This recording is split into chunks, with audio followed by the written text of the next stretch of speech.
যেখান থেকে প্রবাহমান নদী আছে সেখানে বাঁধ দিয়ে দেন, যেন বাংলাদেশের বুকের উপর থেকে এক ফোঁটা পানি ভারত থেকে বাহির না আসে। তাহলে দেখবেন কত ধানে কত চাল আমাকে পায়ে ধরবে, আমার কাছে বাধা হবে। জানেন, যদি আজকে আমরা বাংলাদেশের প্রত্যেকটা জায়গায় বাঁধ দিয়ে দেই, তাহলে ওরা সব পানিতে হাবুডুবু খাবে, হাবুডুবু। এই চাটুকার সরকার, এই পাঁচটা গোলাম সরকার বিনা স্বার্থে ভারতকে আমার বুকের উপর থেকে রাস্তা দিয়ে দিয়েছে। অথচ আমরা বারবার রাস্তা চেয়েছি, কিন্তু ভারত আমাদেরকে রাস্তা দেয়নি।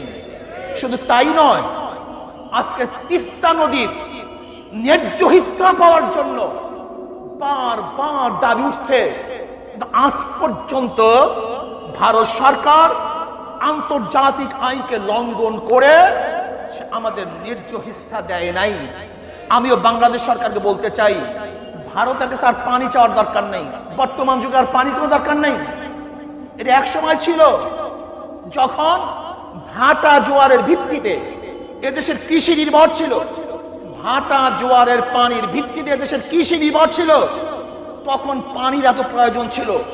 আজকে নলকূপের ভিত্তিতেই এদেশের কৃষি নির্ভরশীল, কাজে এখন ভারতের পানির দরকার নাই।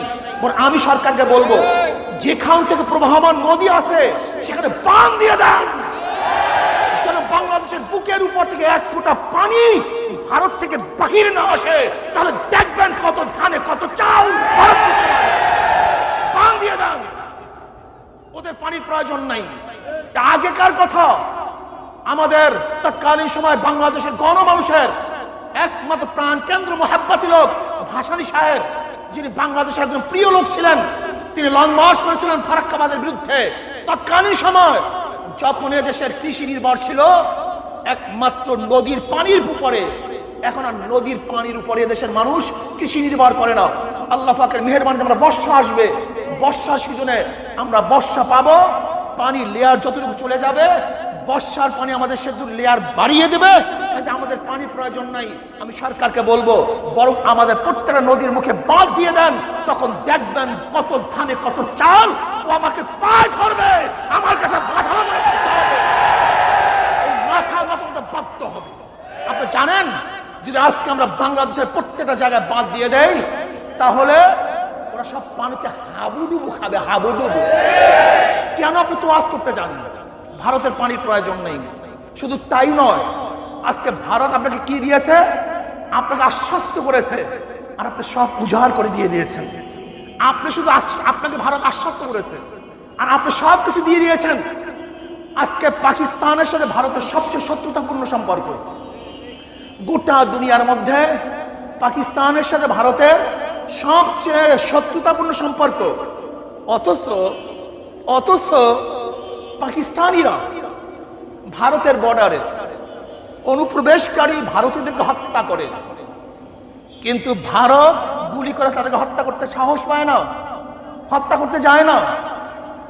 অথচ বন্ধু রাষ্ট্র ভারত যেই সমস্ত দালালরা বলে ভারত আমাদের বন্ধু, আমি দালালকে বলতে চাই, দালালের গোষ্ঠী, ও দালালের গোষ্ঠী, চাটুকারের গোষ্ঠী, গোলামের গোষ্ঠী, সব শুনে রাখো, গোলামের গোষ্ঠী। যে পাকিস্তান ভারতের সবচেয়ে বড় শত্রু, সেখানে পাকিস্তানিরা বর্ডারে ভারতীয়দেরকে হত্যা করে, কিন্তু আঙ্গুল তুলতে সাহস পায় না। অথচ আমার বন্ধু রাষ্ট্র ভারত আমাদের বন্ধু রাষ্ট্র, আর আমার বাংলাদেশের মানুষকে কাঁটা তারের উপরে গুলি মেরে বাদরের মধ্যে ঝুলিয়ে রাখবে, সহ্য করা যায় না, সহ্য হয় না। আমাদের বাংলাদেশের দালালরা কি বলে? গরু চুরি করার জন্য গেছে, এর জন্য তাদেরকে গুলি করছি। গরু চুরি করলে গুলির কোন আইন আছে? তুই তো আমার বন্ধু, আমার পেয়ারা, আমার ভালোবাসার, তুমি সবচেয়ে বড় করুণার পাত্র। যদি আমার বন্ধুই হয়ে থাকো, আমার গরিব, আমার দুঃখী, আমার মেহনত মানুষ, সেখানে গরু চুরি করতে যাবে কেন? বরং তোমরা চোরেরা উপার থেকে গরু চুরি করে সাপ্লাই দাও, আমার দেশের মানুষ এই গরু আনতে যায়। চোর আমরা না, চোর তোরা, চোর আমরা না, চোর তোরা। তোরা গরু দেও বিধায় আমাদের বাংলাদেশের মানুষ সেখানে গরু আনার জন্য যায়।